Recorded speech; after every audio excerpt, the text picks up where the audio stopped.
এক সময় কপিলপুর নামের একটি গ্রামে শ্যামু নামের একটি ছেলে তার মায়ের সাথে থাকতো। অল্প বয়সেই শ্যামুর বাবা মারা যাওয়ার কারণে তারা খুব দরিদ্রে দিন কাটাতো। একদিন শ্যামু তার মাকে বলল, মা মা বাজারে গিয়ে আমগুলো বিক্রি করে আসি। হ্যাঁ বাবা, আমগুলো বিক্রি করে আয়। ওই আম বিক্রি করেই তো আমাদের সংসার চলে রে। মায়ের কথা শুনে শ্যামু বাজারের দিকে আমের ঝোড়া নিয়ে আম বিক্রি করতে গেল।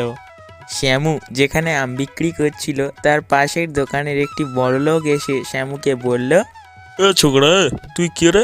আমার দোকানের সামনে আমের দোকান দিয়েছিস? আমাকে ছেড়ে দাও কাকু, আম বিক্রি করে আমার মায়ের পেটের ভাত জোগাড় হয়। এক্ষুনি যা এখান থেকে। আমার দোকানের সামনে আর কোনোদিন বসবি না। যদি এবার দেখি না, মেরে ঠ্যাঙা পা ভেঙে দেবো। এই শুনে ছোট্ট শ্যামু অনেক ভয় পেয়ে গেল এবং কাঁদতে লাগলো। কিছুক্ষণ পর শ্যামু তার আমের ঝোড়া নিয়ে সেখান থেকে চলে যেতে লাগলো। শ্যামু পথে যেতে যেতে একটি সুন্দর প্রজাপতি দেখে বলল, কি সুন্দর প্রজাপতি! এরকম প্রজাপতি তো আমি কোনোদিনই দেখিনি। সঙ্গে সঙ্গেই সেই প্রজাপতিটি একটি সুন্দরী ছোট্ট মেয়েতে পরিণত হলো। এ কি, তুমি কে?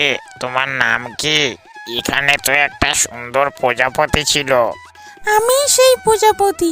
এক দেবতার অভিশাপে আমি এতদিন প্রজাপতি হয়েছিলাম।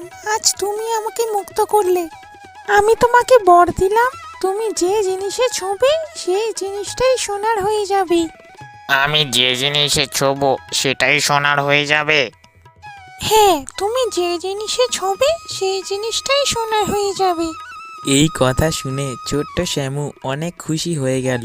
খুশি হয়ে শ্যামু বাড়ি ফিরে এলো এবং তার মাকে বলল, জানো মা, এক পরী আমাকে বর দিয়েছে আমি নাকি যে জিনিসে ছোঁবো সেটাই সোনার হয়ে যাবে। কি আবোল তাবোল বকছিস বাবু? ঠিক আছে মা, ঘরের ভেতরে তাহলে গিয়ে দেখা যাক কোনো জিনিস ছুঁইলে সোনার হয় কি। এবার আমি ওই বড় কলসিতে গিয়ে ছুঁইব আর দেখি ওই জিনিসটা সোনার হয় কি না। এই বলে শ্যামু তাদের ঘরে থাকা একটি কলসিতে গিয়ে বারবার ছুঁইতে লাগলো এবং সেই কলসিটা সত্যিই সোনার হয়ে গেল। তাই দেখে তার মা বলল, এ কি দেখছি আমি? আমি তোমাকে বলেছিলাম না মা, আমি যে জিনিসে ছোঁবো সেই জিনিসটাই সোনা হয়ে যাবে। এরপর শ্যামু আর তার মা সেই সোনার জিনিস বিক্রি করে অনেক বড়লোক হয়ে গেল।